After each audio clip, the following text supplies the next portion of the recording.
Other interesting cultural news, you have the Rolling Stones using Trump to become relevant once again on the Twitter. Now, Rolling Stones, of course, has long time been political, pretty much like all media these days, to be frank.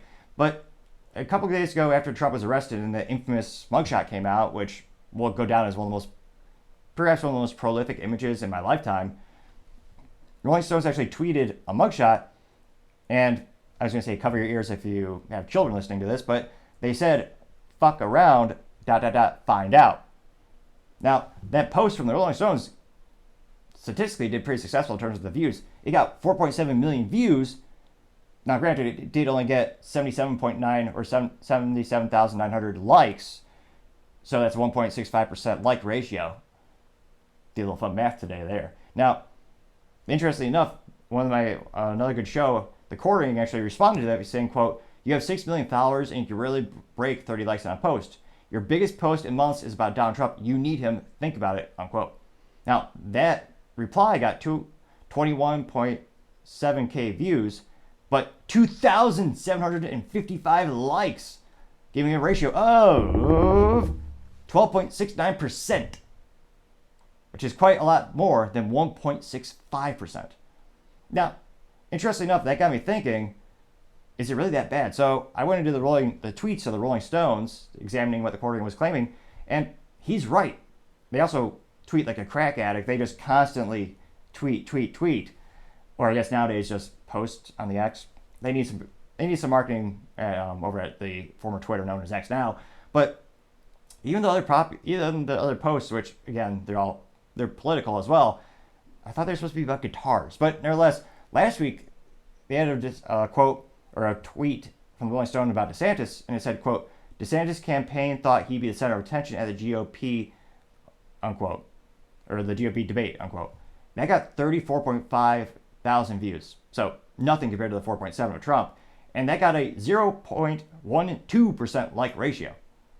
Now, another random tweet from them was something that said Manuel Turizo and Grupo Frontera, which I don't know if they're made up characters or real people. I have no idea. But the quote is, those two people combined their star power on a new lovesick song, De Lunes a Lunes, which grammatically sounds terrible, granted, but that got 28,000 views and 11 likes.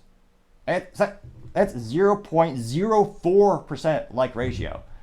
And you see this more and more. A lot of their posts get less than 10 likes. Now, granted, I'm not one to brag. I get a couple likes, so it's not like they're infinitely more successful on Twitter than I am. Not saying much because I'm newer to the game. You can also follow me at NICTOPPING if you want to hear more about my thoughts and critiques. But the Rolling Stone, they just aren't getting any traction. And again, this is also in terms of being morally vacuous. The Rolling Stone is the same outlet that put the Boston bomber, his face on the magazine cover. I don't know why you would glorify someone who is so morally vacuous and evil, but they did that. That's the magazine you're dealing with when it comes to the Rolling Stones.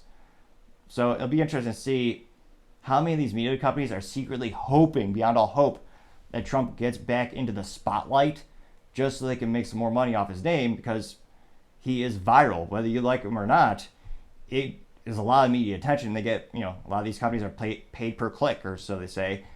So it'll be interesting to see how many of them secretly love the Trump. But I always say, time shall tell. Thank you, everyone, for taking the time to tune in. Really appreciate it. Don't forget to take the time to like, subscribe, and comment. Each one of those things greatly helps the channel grow and develop. We're trying to get to 3,000 subscribers by the end of this month, so I really think we can do it together. Also, the comments really help to build the channel, as the feedback is greatly appreciated. Try to make things show better and better. Also, and lastly, don't forget to tell your family, tell your friends, tell your coworkers, heck, tell your enemies, tell anyone and everyone. Just stay safe and fight the good fight.